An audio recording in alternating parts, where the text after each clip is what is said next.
Good morning সবাই, কেমন আছো? আশা করি সবাই ভালো আছো। এই যে আজকের সকাল শুরু হয়ে গেল।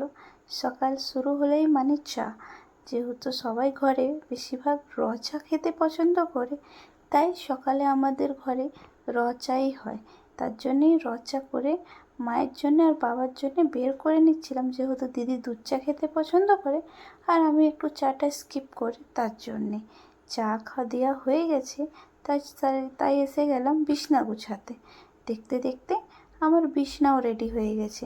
বিছনা টিছনা রেডি করে গেছিলাম কাজ করতে, তাই দিদি বললো একটু ওকে রাখ টুনটুনিকে, আমি একটু কাজ সারিয়ে নিই। তাই টুনটুনিকে একটু খেলাচ্ছিলাম। খেলাতে খেলাতে মনে পড়লো আমি তো শ্যাম্পু করব, তাহলে একদিন আগে শ্যাম্পু করার আমি তেল মাখি।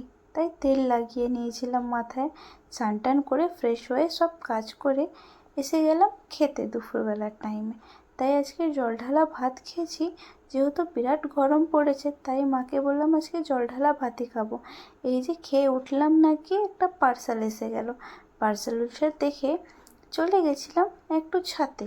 ছাতে গিয়ে দেখি সব কাপড় তোলা হয়েছে, শুধু জিন্স প্যান্ট রয়ে গেছে।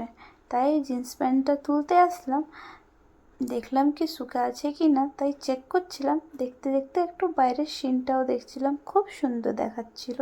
যেহেতু ধূপ রোদেই ছিল, তাই দেখতে খুব সুন্দর লাগছিল। নিয়ে টিয়ে গেলাম। সন্ধ্যা হলো, সন্ধ্যায় একটু পরির জন্যে দুধ গরম হচ্ছে আর আমাদের জন্য চা হচ্ছে। যেহেতু চা হতে হতে সব কিছু কমপ্লিট হয়ে রুটি বানালাম। রুটি বানিয়ে এই যে তরকারি করলাম। আশা করি আপনাদের সবাইকে আজকে ভিডিওটা ভালো লেগেছে। কালকে আবার দেখা হবে। বাই, সবাইকে গুড নাইট।